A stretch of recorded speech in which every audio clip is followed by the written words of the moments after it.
Boa noite, pessoal. Fábio, boa noite. Rafa, estão me ouvindo?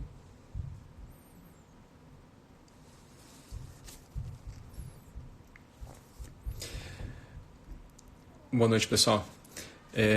Em nome da SBCO Paraná, da nossa regional da Sociedade Brasileira de Cirurgia Oncológica, a gente vai começar mais uma live. A semana passada nós iniciamos com essa proposta e a ideia era nós tirarmos algumas dúvidas, aquilo que fosse dúvidas nossas, aquilo que fossem dúvidas de vocês. E boa noite, vocês estão entrando agora. E a nossa ideia é receber um especialista, como foi a semana passada. Nós novamente teremos a satisfação de ter o Fábio Leal. O Fábio é um colega infectologista de São Paulo e do Rio de Janeiro. O Fábio morou muito tempo fora estudando vírus, estudando resposta imune aos vírus. Então, acho que uma pessoa mais gabaritada do que ele para estar conversando conosco, a gente vai estar bem assessorado hoje. E nós pensamos em mudar.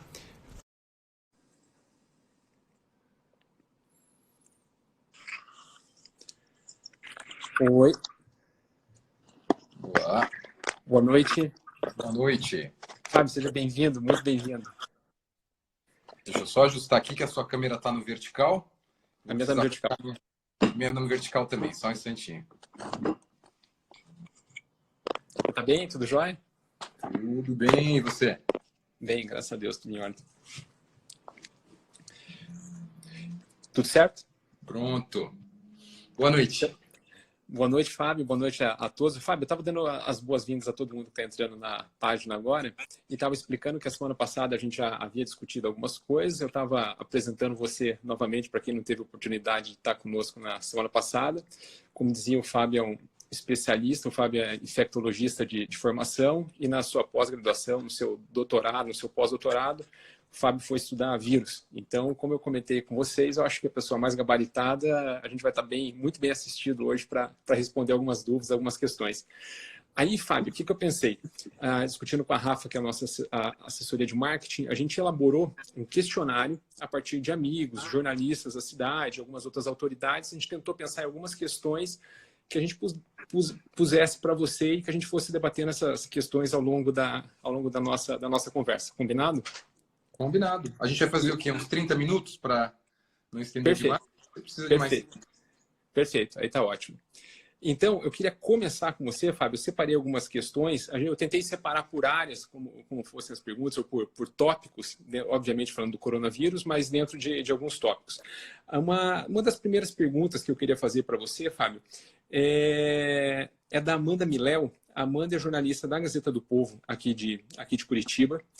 E a Amanda trabalha no caderno de saúde da Gazeta do Povo. A pergunta da Amanda era aquela que eu queria te dar como a pergunta de boas-vindas, que seria o seguinte: como tem sido a rotina dos médicos que estão na linha de frente no planejamento e no tratamento desses pacientes com coronavírus? E, obviamente, essa tem sido a tua rotina, então a gente gostaria de saber como foi essa tua última semana e como tem sido, qual é o teu planejamento para a próxima semana. Tá. Bom, Bruno, eu acho que existem diversas frentes, né? Quando a gente fala de quem está na linha de frente, a primeira ideia que vem é de quem está no serviço de urgência, atendendo os pacientes que chegam com sintomas e um caso suspeito, e vêm esses pacientes como uma primeira visita num serviço de saúde. Mas existem várias linhas. Eu não estou trabalhando diretamente nos serviços de urgência, né? Eu trabalho principalmente nos serviços que a gente tem desenvolvido para contenção da epidemia na comunidade. Ou seja, a gente está estruturando um projeto aqui em São Caetano do Sul para que a gente possa fazer o atendimento domiciliar das pessoas, para que a gente possa desenvolver uma forma de atendimento por telemedicina, justamente porque a gente sente, como você estava perguntando, a questão do dia a dia de quem está cuidando desses pacientes, e aí sim eu posso lhe falar um pouco melhor pelo contato que eu tenho diário com pessoas que estão em todos os níveis de atendimento, desde quem está na urgência, quem está atendendo na retaguarda, as enfermarias e as UTIs.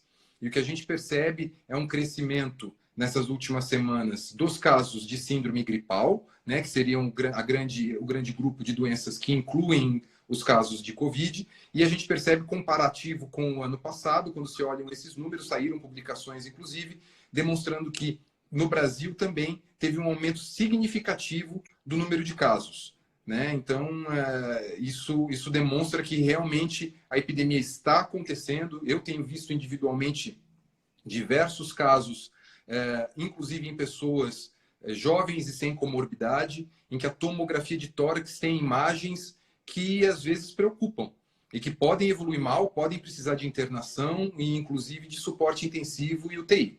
Então essa tem sido a realidade. A gente está aprendendo a cada dia um pouco mais sobre essa epidemia, mas é claramente um vírus que não tão raramente causa uma pneumonia viral e que pode ter complicações e desdobramentos bastante graves, principalmente para a população mais vulnerável, que é a população acima de 60 anos e quem tem as diversas comorbidades que a gente já sabe que estão relacionadas à gravidade nessa doença. Certo. Seguindo nessa linha que a Amanda colocou, qual que é, daquilo que você observa, até no próprio mecanismo de contingenciamento que você elaborou para São Caetano, por exemplo, e aí na própria cidade de São Paulo, qual que tem sido a maior dificuldade dos médicos nesse momento? O maior é o volume de pacientes, que é o crescimento no atendimento exponencial, é falta de material, é falta de leito? O que você tem visto nisso nessa última semana? Tá. Em primeiro lugar, a gente está desenvolvendo isso de um modo muito coletivo, sabe? Tem tido uma participação grande de diversos componentes do sistema de saúde, tanto da Secretaria Municipal, quanto da Universidade, da Faculdade de Medicina aqui da Universidade de São Caetano do Sul, inclusive com a participação maciça dos internos em todo esse processo, sem os quais não vai ser possível a gente estruturar esse projeto nos próximos. Não seria possível estruturar, mas vai ser graças à participação deles. E as dificuldades que a gente encontra são as dificuldades que o mundo inteiro está encontrando, Bruno. O que a gente estava discutindo hoje, inclusive, é que, infelizmente, a gente não tem à disposição testes nas quantidades que a gente gostaria. Então, falando da epidemia, para a gente entender a epidemia, a gente precisaria ter mais disponibilidade de testes PCR, principalmente, e o desenvolvimento de testes confiáveis de sorologia, que ainda estão em andamento. Então, os testes ainda estão sendo comprovados se o efeito, se eles são realmente sensíveis e de boa qualidade para poderem ser usados nessa forma de definição epidemiológica e evolução da epidemia. Então, essa falta de exames é um grande problema, é uma limitação que está sendo superada aos poucos. Eu acho que o mundo inteiro vai superando aos poucos essa limitação. E a questão dos EPIs que você citou, que são os equipamentos de proteção para os profissionais de saúde, que é uma luta diária, inclusive do pessoal do administrativo, para conseguir ter acesso a esse material em quantidade suficiente para garantir o mínimo de segurança para as pessoas que estão trabalhando diretamente com os pacientes com Covid-19. Então, essas são as duas coisas principais que a gente ainda precisa melhorar, uma para ajudar a entender a epidemia e outra para cada vez mais garantir a segurança de quem está na linha de frente, quem está trabalhando direto com esses pacientes. Ótimo. Ô, Fábio, um pouquinho antes de você responder, você havia mencionado ou voltou a comentar sobre aqueles que seriam aqueles grupos mais sujeitos a uma forma mais grave da doença. E aí você acabou mencionando os idosos, por exemplo, ou pacientes com algumas comorbidades.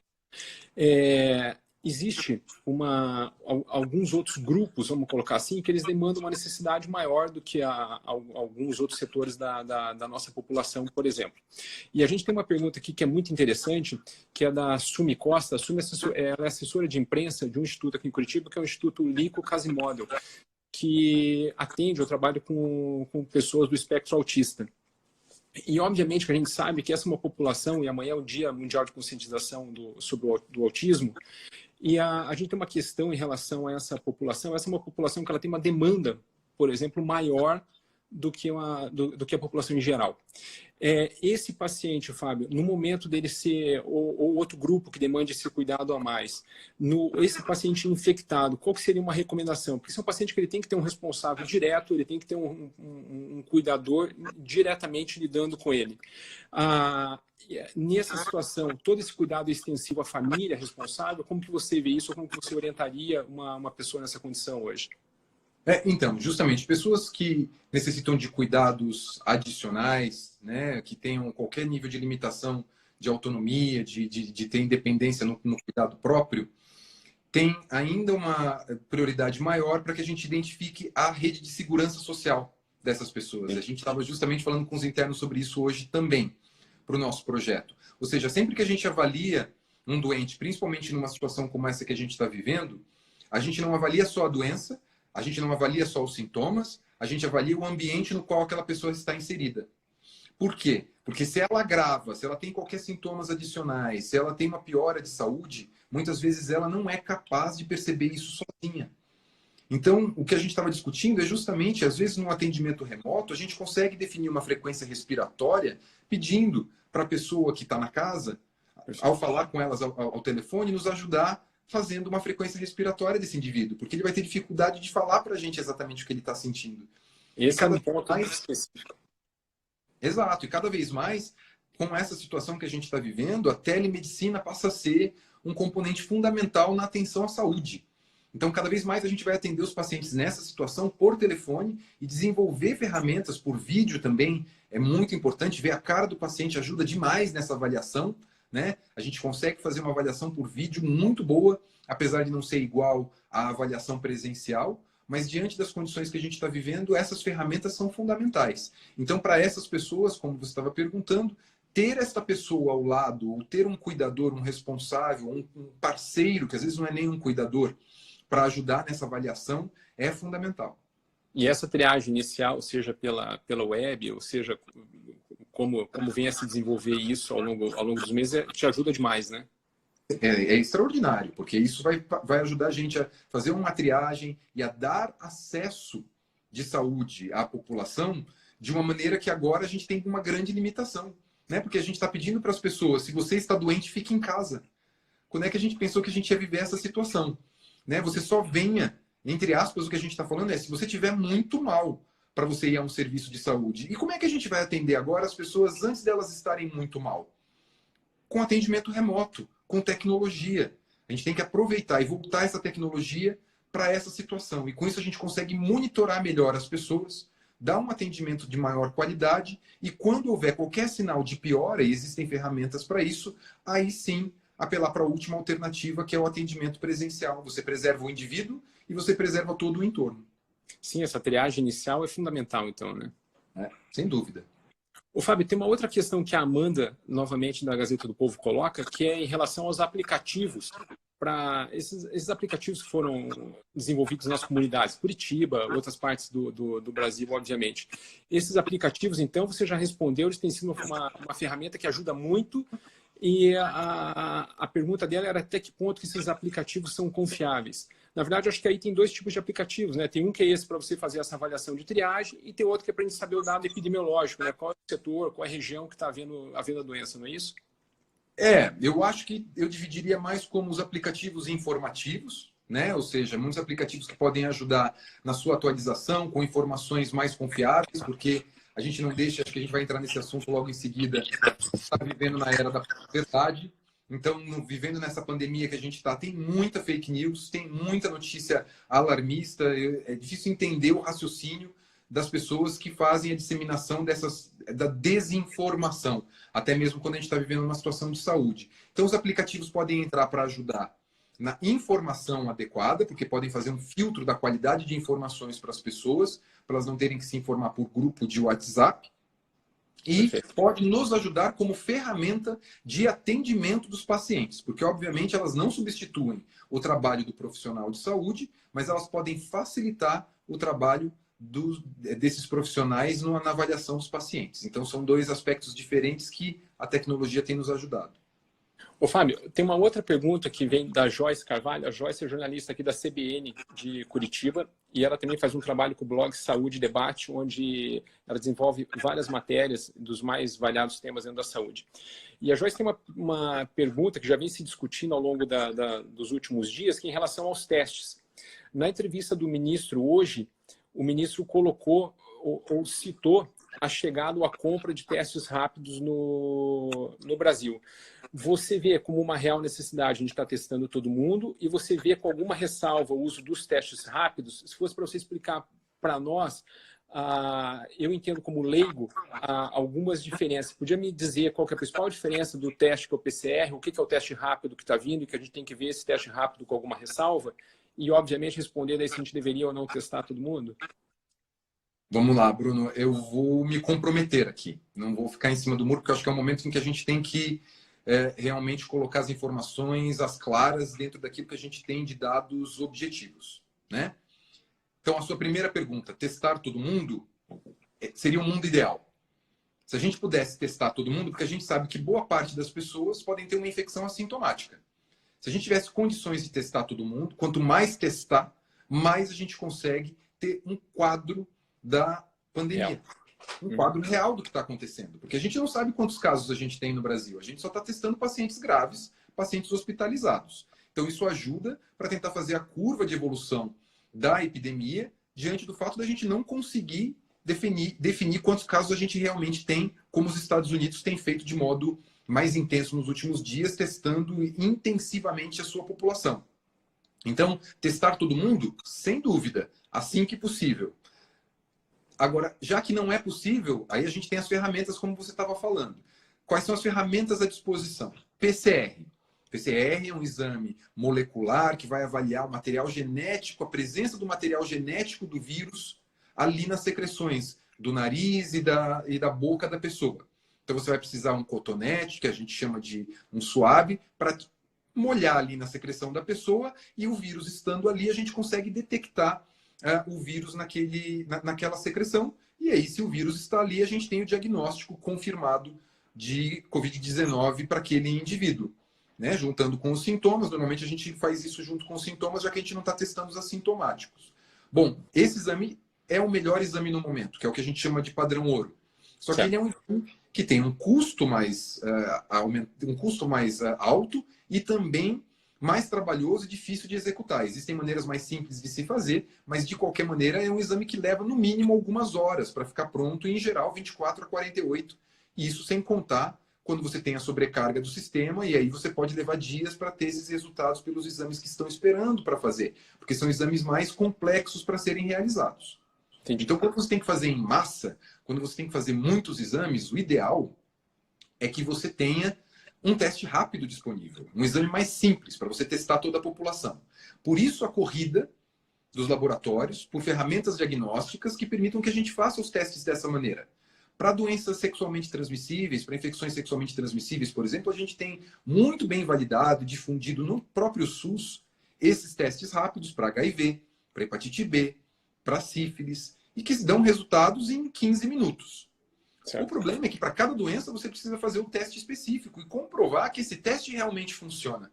E a gente está numa fase muito inicial para conseguir dizer que esses testes realmente são bons. Então, quando eu te falei que eu ia me comprometer, é porque eu discordo da decisão do Ministério de comprar milhões de testes rápidos e tentar utilizar isso como ferramenta para delinear a epidemia. Por quê?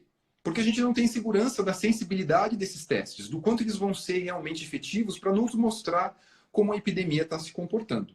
Então, a gente ainda está num momento em que a gente precisa trabalhar com um pouco mais de cautela, valorizar o que a gente sabe que funciona, que são os testes de PCR, investir nisso. Alguns exames que começam a sair de sorologia, que não são testes rápidos, também estão começando a se mostrar eficazes, mas com parcimônia.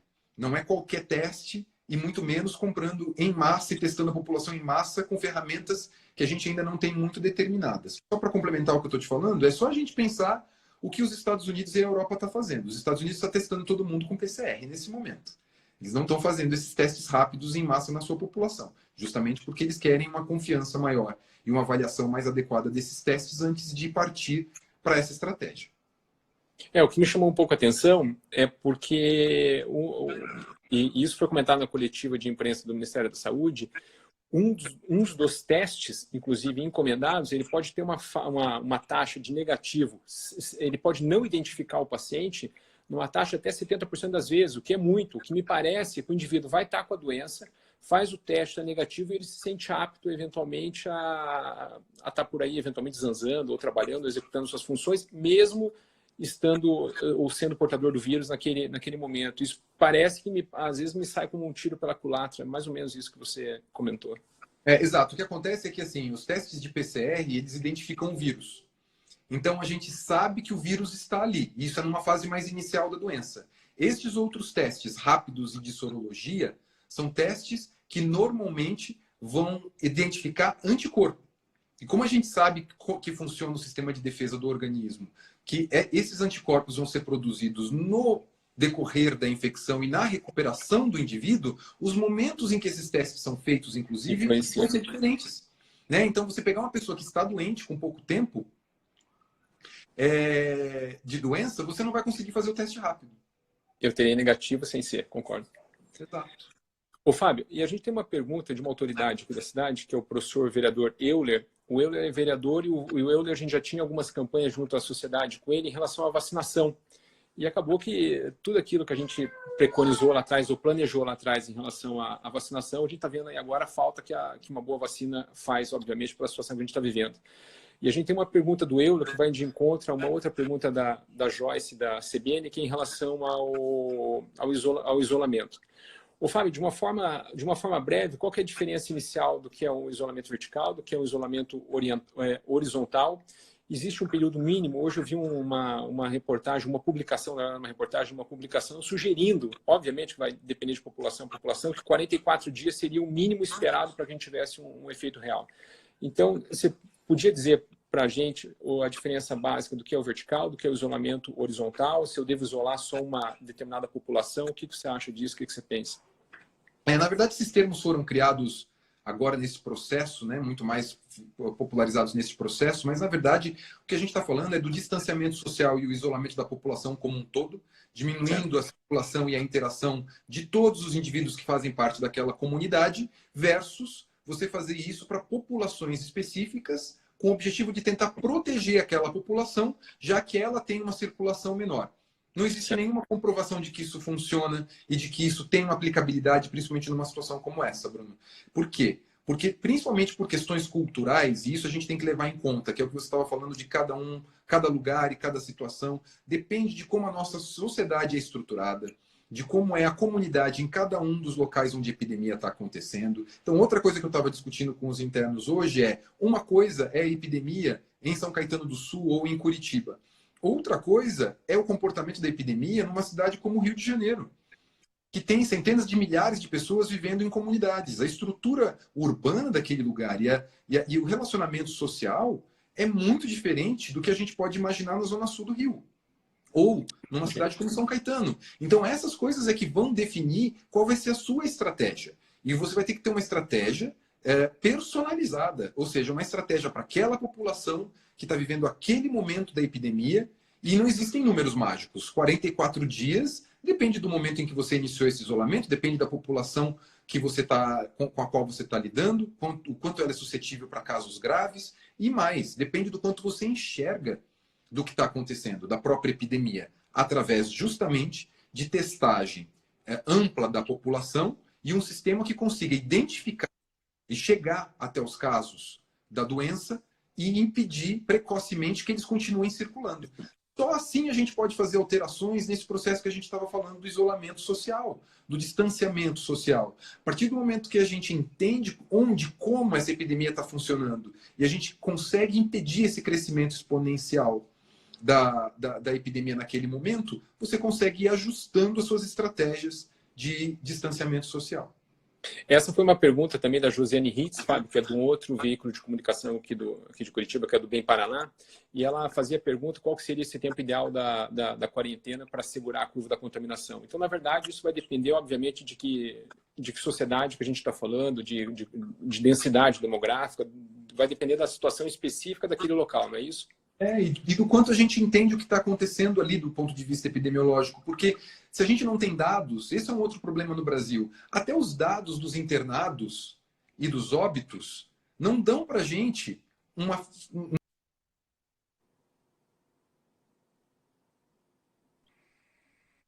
porque muitas vezes esses resultados são de dias atrás. Então a gente está vendo uma fotografia do que aconteceu muitos dias atrás. Então, não necessariamente reflete. Ou seja, a eficácia de testagem, liberação de resultados e análise do quadro epidemiológico é o que faz a gente entender qual é a nossa situação, como ela vem evoluindo, e aí o que a gente pode ter de estratégia para que isso seja devidamente ajustado no aspecto social, né? Certo. O Fábio, falando de uma questão social, ou até mesmo das diferentes populações, tem uma outra pergunta aqui de Curitiba, da revista Top View, que quem pergunta, ou quem te enviou a pergunta, é o Rodrigo Sigmura. Ele pergunta, ou ele comenta, inicialmente, que uma das questões relacionadas a esse vírus é o potencial dele, a virulência dele, a capacidade de contágio dele, vamos colocar assim, a capacidade dele de se transmitir de uma pessoa a outra, ou de uma superfície a outra, vamos colocar assim. E ele põe uma questão aqui que é importante: qual que seria hoje, como gestor de saúde, por exemplo, o que a gente poderia pensar para essas comunidades onde tem uma densidade habitacional enorme, por exemplo, uma favela, ou os bairros carentes, onde eu tenho essa densidade muito aumentada? Porque, obviamente, é o que você colocou, dentro de uma favela, eu não tenho uma mesma situação de um outro bairro X da cidade. Então, eu vou ter que adotar políticas diferentes, não é isso? Exatamente. E as questões de isolamento ficam muito limitadas, né? Infelizmente, eu não tenho uma resposta para você, Bruno. A gente vai aprender, eu acho que o mundo vai entender agora que está chegando em regiões menos desenvolvidas e com mais disparidade social, como esse vírus vai se comportar, seja na Índia, seja nas comunidades brasileiras, porque a gente não sabe como é que isso vai acontecer e como é que isso vai se disseminar na população. O que a gente sabe é que, como a própria pergunta já mencionava, esse vírus ele é altamente capaz de passar de uma pessoa para outra. Muito mais do que o próprio vírus da gripe, que já é um vírus que quem nunca ficou gripado, não é verdade? Então, se você imaginar a facilidade com a qual a gente pega o vírus da influenza, imagina a facilidade com a qual a gente pode pegar esse novo coronavírus. Não há necessidade de muito contato, nem tanta proximidade para que potencialmente isso aconteça. Então, vai depender desses componentes e, por isso, a grande preocupação desse crescimento exponencial do número de casos e de como essa epidemia vai se comportar, porque os dados dos últimos de avaliação de estimativa da OMS mostravam, na verdade, do Imperial College of London, mostravam que, se nada fosse feito, a gente teria aproximadamente 7 bilhões de infecções nos próximos 250 dias, ou seja, você teria 80% a 90% da população mundial infectada no giro de meses, né? Com 40 milhões de mortes. Então, por aí a gente consegue tirar uma ideia do quão capaz esse vírus é de se disseminar na comunidade. Ô, Fábio, tem uma pergunta aqui muito interessante da Josiane Ritz, que é do Bem Paraná, desse veículo de comunicação que eu comentei com você. Ela faz uma pergunta, de acordo com as informações que você tem no teu intercâmbio de informações com os europeus e com os americanos. As faixas etárias acometidas, mesmo em relação à gravidade, elas têm sido as mesmas em todos os países? Você, nessas suas informações, nos dados que você recebe, as populações são de uma forma diferente, elas são acometidas em cada um dos países ou não? Porque eu tenho visto, por exemplo, a gente tem tido relato de óbito aqui no Brasil de pacientes jovens, de paciente supostamente com bom estado físico. Isso é o que tem acontecido no resto do mundo? Tem sido a mesma regra? Não é só no Brasil não, Bruno. Por exemplo, ontem mesmo foi anunciado na Bélgica a paciente mais jovem que você tem conhecimento no mundo, que faleceu com 12 anos. Né? Então, não é só no Brasil que a gente vê isso, a gente vê jovens tendo complicações e podendo evoluir para óbito por causa do Covid-19, mesmo sem ter comorbidades, no mundo inteiro. O que acontece é que isso não é o mais comum, não é o grosso do que a gente vê dos óbitos. No mundo inteiro se mantém esse padrão dos idosos acima de 60 anos ou quando tem menos de 60 anos é porque tinha alguma dessas doenças crônicas que são fatores de risco para a evolução desfavorável da doença. O que acontece é que em cada país a gente vai ter um percentual menor ou maior dentro de uma minoria de casos, em lugar nenhum a maioria é jovem, tá? Ou com menos de 60 anos. O que acontece é que existem lugares que você vai ter 10% de jovens e lugares que você vai ter 30%, 35% de jovens. Isso vai variar pela própria característica da população do lugar e de como a própria epidemia está se desenrolando naquela sociedade. Então, por exemplo, a gente percebeu que na Alemanha, por muito tempo, a infecção estava atingindo só jovens, justamente porque a interação entre os mais idosos e os mais jovens na cultura alemã é muito menor do que na cultura latina, como acontece na Itália, na Espanha, na França e no próprio Brasil. Né? Então, tudo depende, eles moram muito sozinhos, eles têm pouco contato social, os idosos, na Alemanha. Então, isso acabou protegendo, funcionando como um isolamento social natural que já acontece dentro daquela sociedade. Então a gente tem que avaliar as características. A medicina ficou mais complexa agora, né? Não é nem só a medicina, na verdade, o approach, na verdade, da epidemia não é mais só a medicina. A gente precisa da sociologia, a gente precisa da economia, a gente precisa de outras áreas, além das áreas de saúde, para conseguir entender a epidemia. Não é só gerenciá-la, não. São várias frentes, né? Exatamente. Ô, Fábio, você comentou agora há pouco em relação ao aspecto clínico, que é como que ela se manifesta habitualmente, ou qual que seria aquilo que esperaria. Tem uma pergunta da Amanda, da Gazeta do Povo, que diz respeito ao aspecto clínico. Como que você tem observado isso na população brasileira? E em relação ao H1N1, para que a gente entenda de uma forma grosseira e simples, vamos colocar assim, o que são as principais diferenças? Uma doença faz pneumonia, a outra não faz, o que acontece? Na verdade, Bruno, não existem diferenças clínicas que a gente consiga categoricamente utilizar para diferenciar uma infecção de H1N1 por uma de coronavírus 2, tá? do SARS-CoV-2. Os dois são vírus que causam infecção de via aérea superior e, posteriormente, via aérea inferior, podendo levar a uma pneumonia viral, que pode complicar também com uma sobreposição de uma infecção bacteriana. Certo. Agora, o que a gente tem visto nos pacientes com Covid-19 é a distribuição. Quando a gente olha essa tomografia, as áreas acometidas, a gente vê essas lesões periféricas, em vidro fosco, muito características, e tem um padrão radiológico.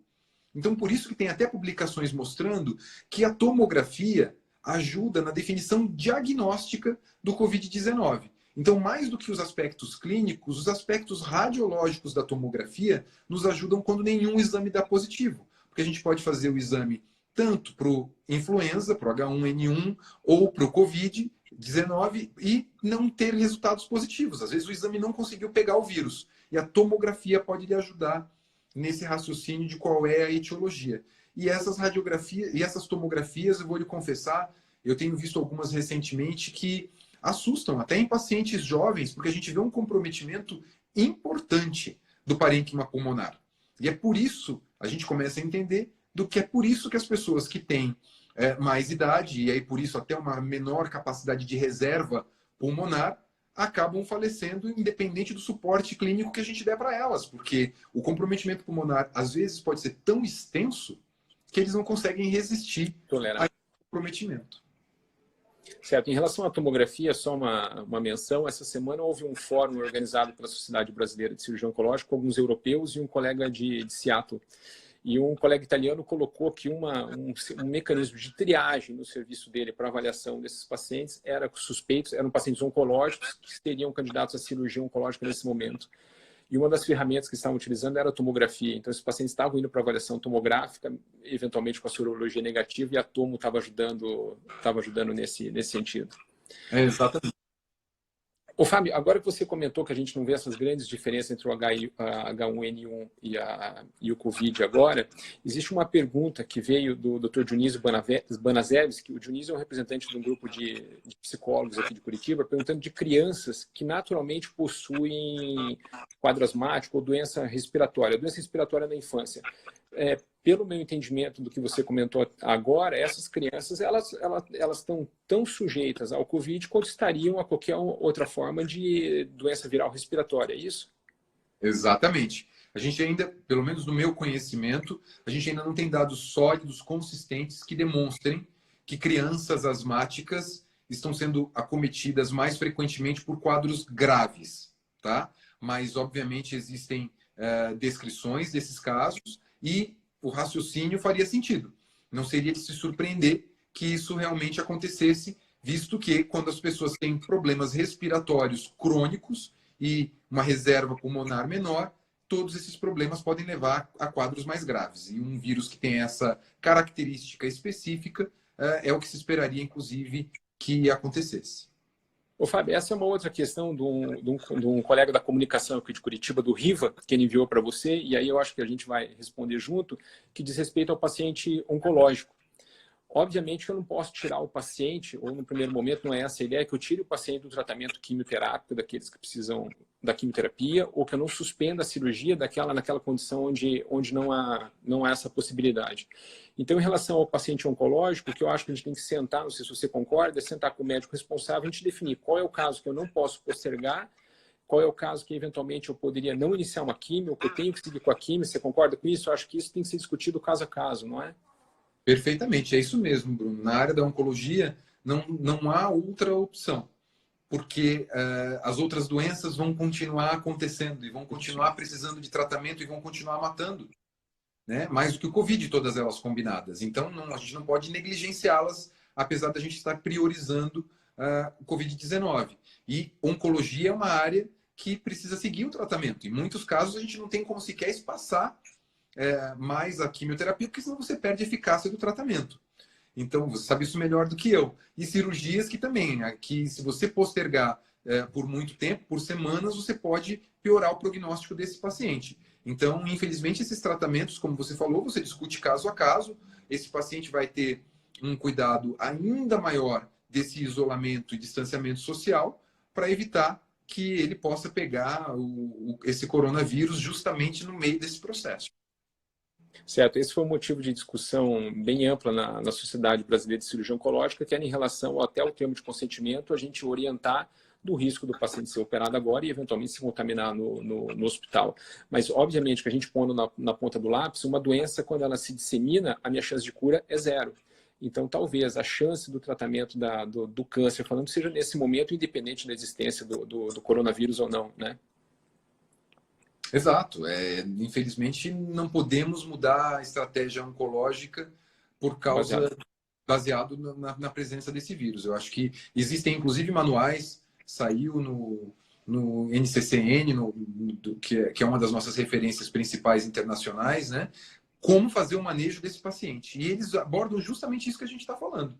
Ou seja, você vai ter que avaliar o custo-benefício, principalmente os pacientes transplantados de medula óssea, o quanto você pode segurar para a gente passar esse pico da epidemia. Mas a outra questão também, Bruno, que eu acho que entra nessa discussão da oncologia, é que a gente não tem a expectativa. E isso as pessoas precisam levar como informação básica, tá? Não são 2 semanas, não são 4 semanas de isolamento social e depois a vida volta ao normal. Então, mesmo quando você pensar no adiamento do tratamento dos seus pacientes oncológicos, você vai adiar quanto tempo? 2 semanas? 4 semanas? 6 semanas?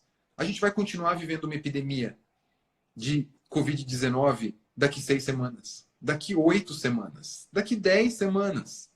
A diferença é que a gente está tentando evitar um número grande de casos graves para não haver o colapso do sistema de saúde. E para que essa distribuição seja mais ao longo do tempo, e tendo o suporte de saúde, a gente evita mortes. Além de a gente conseguir também evitar um grande número de casos fazendo esse isolamento social no começo. Porque assim a gente evita essa disseminação do vírus tão rápida. Mas a gente vai ter que se acostumar com o novo normal. E o novo normal vai ser: passamos essa fase crítica inicial e agora vamos ter que aprender a lidar com este vírus como um novo componente complicador do gerenciamento da saúde pública. Do mesmo jeito que o influenza. A gente tem várias questões com o vírus da gripe relacionadas à saúde pública. Milhares e milhares de pessoas morrem. Algumas pessoas usam até isso como argumento para tentar diminuir o impacto e a importância do que a gente está vivendo com o Covid, mas é verdade, milhares e milhares de pessoas morrem todos os anos de influenza, por uma pneumonia viral, por uma superinfecção bacteriana em cima dessa pneumonia viral. Isso a gente tendo vacina e a gente tendo remédio. Agora a gente tem um vírus que causa 3 a 4 vezes mais essa situação, e 3 a 4 vezes mais mortes todos os anos. É o que a gente poderia esperar que esse vírus vá causar. Até a gente ter uma vacina que consiga eficazmente bloquear a presença desse vírus entre a gente. Ou a gente atinja a imunidade de rebanho, como a gente fala, que é justamente você ter maior parte da população infectada, e aí com isso você tem menos gente suscetível, o vírus consegue circular menos. Mas imagina o que isso significa de impacto de óbitos, ou seja, a ideia é que a gente consiga resolver isso de outra maneira, que seja através de uma vacina. Mas o meu ponto aqui no início é: você vai adiar quanto tempo? Porque daqui 12 semanas a gente ainda vai estar discutindo esse problema e a gente vai ter uma ideia melhor de como é a situação, porque a gente vai ter vivido mais tempo isso, mas vai continuar sendo um problema atual. Chegou uma pergunta que agora eu acho que você recebeu ali também. E o paciente oncológico que já foi tratado e não está em vigência de quimioterapia, Fábio, esse para você que tem expertise em paciente imunossuprimido, em paciente oncológico também, esse paciente que já tratou e hoje segue a sua rotina só de segmento, esse paciente não está em grupo de risco como o paciente na vigência da quimio, não é isso? Apenas se ele tiver algum fator que demonstre que ele tem um comprometimento imunológico, ou seja, que o sistema de defesa esteja enfraquecido. Alguém que teve câncer 2 anos atrás, 3 anos atrás, e não está mais fazendo nenhum tipo de tratamento como quimioterapia, radioterapia, se recuperou nutricionalmente, tem esse componente também, né, Bruno? Claro. Muitas vezes a gente vê o paciente oncológico que acabou químio, acabou rádio, mas ele ainda está debilitado porque ele ainda está se recuperando de todo o processo da doença que ele enfrentou. Então, depois de que a pessoa está recuperada e sem esses fatores que poderiam levar a uma imunodepressão, ela não, teoricamente não está num risco aumentado, não. Ô, Fábio, para a gente não estender, eu tenho mais 2 perguntas para você em relação ao horário que a gente tinha combinado. Você comentou que a gente não sabe, na verdade, qual é esse período. São 4 semanas, 6, 8, até quando que a gente vai nessa nova rotina do normal. E nisso, a Joyce Carvalho, da CBN Curitiba, ela faz uma pergunta que é muito interessante. O que é a segunda onda, Fábio? Ela existe? O que você explica para a gente sobre esse termo também que a gente vê no jornal, que a gente ouve falar? A gente tem a possibilidade do vírus baixar essa nova incidência, ela voltar a subir? Isso que é a segunda onda? O que é? Porque a gente pode... o problema é que quando a gente faz um controle da epidemia do modo como a gente está propondo, pode acontecer de a gente ter ainda muita gente suscetível e a gente ter conseguido controlar a epidemia localmente. E aqui a gente está falando, Bruno, mais uma vez, coisa que a gente estava... Pode variar de cidade para cidade. Como é que vai ser o comportamento? Quando a gente fala de primeira onda, segunda onda, não é só para um país, mas pode ser para um estado ou até mesmo para um município. Porque dependendo do evento que acontecer, se a gente tem muita gente suscetível ainda entre a população, às vezes as suas medidas de isolamento, esse é o perigo da gente suspender o isolamento social de modo precoce. Né? Porque não vai haver uma suspensão, vai haver um ajuste do isolamento social. A gente vai ter que ir gradualmente afrouxando esse isolamento social. Por quê? Porque quando a gente conseguiu deter a evolução rápida e progressiva dessa primeira onda, como você está falando, isso fez com que a gente tivesse muita gente suscetível ainda à infecção, porque a gente protegeu essas pessoas e evitou que todo mundo fosse infectado ali. As pessoas estando suscetíveis, se elas voltam a circular e você não tem como monitorar o que está acontecendo, não é surpreendente se em algum evento em que haja aglomeração de pessoas, em que haja uma transmissão muito grande de casos, você tenha um novo foco e uma nova explosão de casos, porque um vírus que se transmite com tanta facilidade, ele pode estourar rapidamente e fazer um novo foco e uma nova onda de casos numa mesma região. Eu acho que para ilustrar isso, só para ficar, que eu achei que é um caso muito interessante, foi uma publicação que saiu sobre um coral no estado de Washington, no começo, na primeira quinzena de março, que eles estavam discutindo justamente, eles estavam debatendo se eles deveriam continuar os ensaios ou não. Porque ainda estavam naquela fase mais inicial da epidemia, mas eles já tinham casos no estado, mas não tinham nenhum caso na cidade onde tinha esse coral.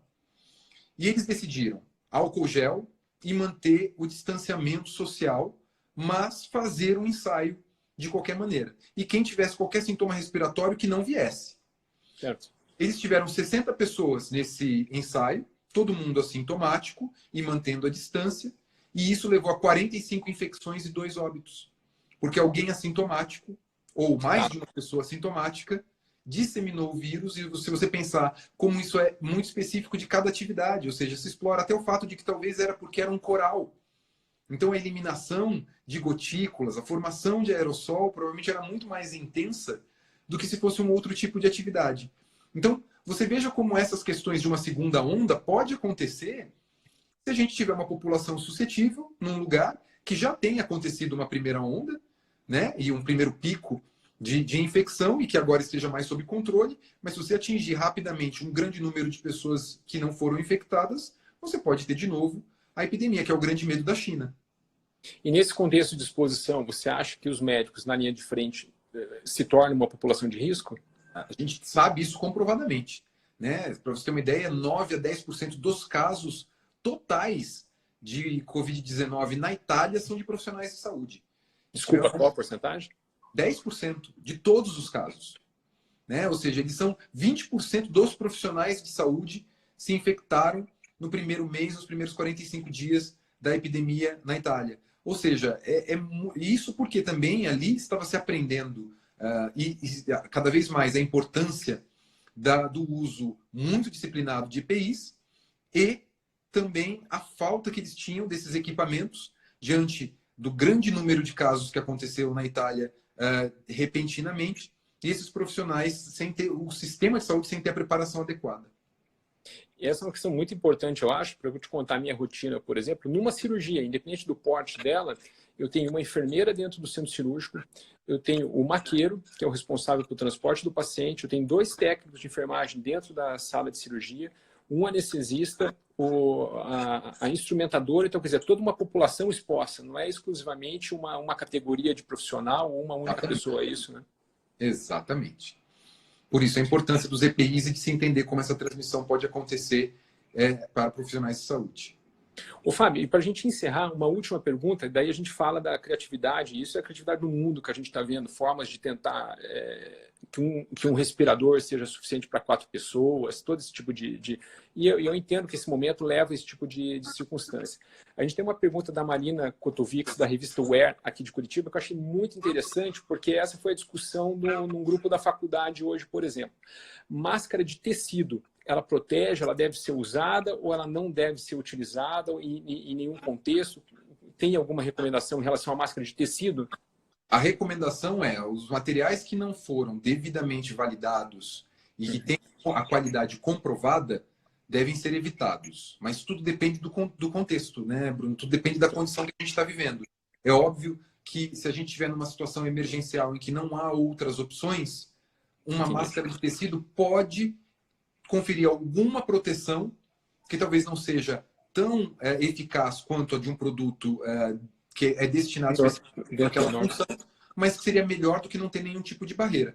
Mas isso é muito variável. Então, é uma alternativa, como a gente diria, é uma última escolha. Eu não entendo que é ideal, seria isso, né? E, Fábio, então, para a gente encerrar, eu queria que você deixasse uma última mensagem, que você saber se você tem algum comentário a mais, algo que você quisesse falar, e depois eu te agradeço.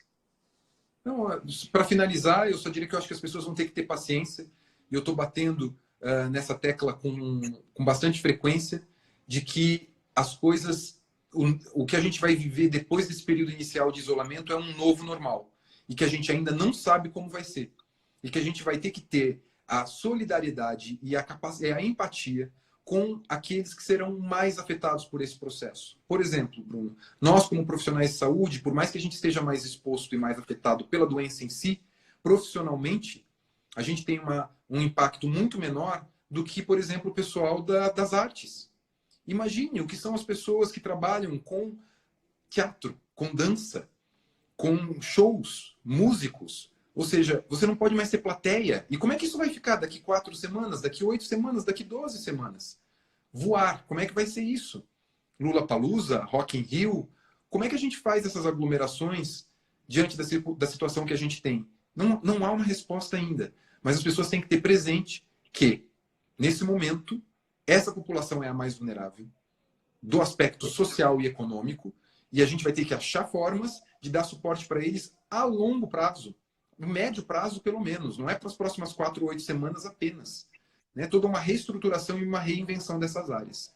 A sociedade toda, né? Porque a Sumi Costa, que te mandou uma pergunta, aquela do início, em relação ao grupo de pessoas com autismo, na semana passada, depois da tua entrevista, uma questão que ela levantou são os profissionais educadores físicos, a maneira como a gente interage hoje numa as academias fecharam. As academias estão fechadas. O personal trainer agora só pode dar aula de WhatsApp. Né? Ou seja, como é que vai ficar isso? Como é que a gente vai reestruturar aquela academia lotada que não tinha um aparelho vazio? Ou seja, tudo isso vai ter que ser reinventado e não vai ser. E essa solução não sai esse ano. Não é para as próximas 4 semanas ou 8 semanas de isolamento, não. Então tá ótimo. Fábio, eu queria te agradecer muito, muito, muito. Gentilíssimo você sempre. É sempre ótimo falar com você. Eu espero que a gente tenha outras oportunidades. Muito obrigado, tá? Obrigado. Boa noite. Boa noite a todos. Espero que vocês tenham aproveitado. O Fábio fica à nossa disposição e vocês têm o contato dele aí e a Sociedade Brasileira de Cirurgia Oncológica também. Um abraço a todos. Muito obrigado. Tchau.